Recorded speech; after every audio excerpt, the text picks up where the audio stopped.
না না সামনে রাখ মাটি পালাইলাম ঠিক আছে শহীদদের স্মরণ হইল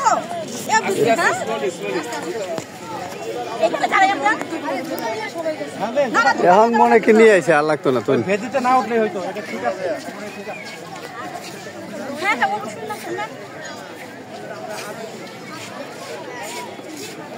আমরা এই সাইডে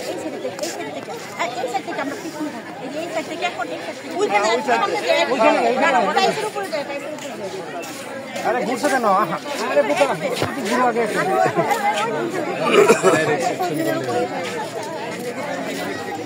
যা যা যা যা উপরে যা আরে একটু সুন্দর এই যে গাড়ি একটু লম্বা আছে পিছের দিকে আমরা সোজা মোবাইল দিয়ে রাখতে ভাই তোমরা একটা সিট নিচে দাও আমরা মনে আরেকটু ওইদিকে গিয়ে নিচে দাও হ্যাঁ ঠিক আছে ঠিক আছে